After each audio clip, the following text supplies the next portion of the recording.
Hi guys, നമ്മൾ ബാക്കിലേക്ക് വന്നിരിക്കുകയാണ് കേട്ടോ ഗൈസ്. അപ്പോൾ നമ്മൾ ബാക്കിലേക്ക് വന്നപ്പോൾ അച്ഛൻ ഒരു പണി വന്നു കേട്ടോ.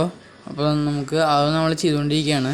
അപ്പോൾ അതുകൊണ്ട് നമ്മൾ മീനിൻ്റെ അടുത്തേക്ക് തീറ്റ കൊടുക്കാൻ വന്നിരിക്കുകയാണ് കേട്ടോ ഗൈസ്. അപ്പോൾ നമ്മൾ അനിയൻ തീറ്റ കൊടുക്കുകയാണ്. ആ ടൈമിൽ വൈറ്റ് ടോച്ചറിൻ്റെയും പ്ലാറ്റിനം ബോയറിൻ്റെയും വെള്ളം കേടായി കിടക്കുകയാണ് കേട്ടോ.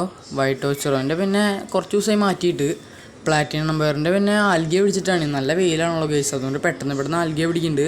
അപ്പോൾ നമുക്കൊന്ന് ക്ലീൻ ചെയ്തെടുക്കണം കേട്ടോ ഗൈസ്. ഫുള്ള് അടിയിൽ ഫുള്ള് ആൽഗയാണ്, സൈഡിൽ ആൽഗയാണ്. അപ്പോൾ നമ്മൾ എത്ര ക്ലീൻ ചെയ്താലും പെട്ടെന്ന് വരും കേട്ടോ ഗൈസ്. അപ്പോൾ നമ്മളത് ക്ലീൻ ചെയ്തെടുത്തു. പ്ലാറ്റിനം നമ്പർ എന്നിട്ട് നമ്മൾ അതിൽ റിലീസ് ചെയ്തിട്ടു ഗൈസ്. ഇപ്പോൾ നല്ല ഭംഗിയില്ലേ ഗൈസ്. ഇപ്പോൾ നമ്മൾ ഇത്രയൊക്കെ വൃത്തിയാക്കാൻ പറ്റുള്ളൂ ഗൈസ്. അത് എത്ര ആക്കിയാലും പെട്ടെന്ന് ഇങ്ങനെ വരും കേട്ടോ. അപ്പോൾ അത് കഴിഞ്ഞിട്ട് നമ്മൾ മീനുകളുടെ അടുത്ത് നിന്ന് പോയിട്ടോ ഗൈസ്. എന്നിട്ട് നമ്മൾ വീട്ടിലേക്ക് പോയിട്ടോ ഗൈസ്. അത് നമ്മുടെ ഹാംസ്റ്റർ കൂട്ടന്മാരുടെ അടുത്ത് നമുക്കൊന്ന് പോവാം കേട്ടോ ഗൈസ്. അപ്പോൾ നമ്മൾ ഹാംസ്റ്റർ കൂട്ടന്മാരുടെ അടുത്ത് പോയി. എന്നിട്ട് നോക്കിയപ്പോൾ അവർ കമ്പിയൊക്കെ അടിച്ച് പിടിക്കണം കേട്ടോ കൂടിൻ്റെ. അപ്പോൾ നമ്മളവർ പുറത്തേക്ക് വിട്ടു കേട്ടോ ഗൈസ്. അപ്പോൾ ഇന്നത്തെ വീഡിയോ ഇത്രേ ഉള്ളൂ കേട്ടോ ഗൈസ്. ലൈക്കും സബ്സ്ക്രൈബും ചെയ്യണം കേട്ടോ. Bye guys.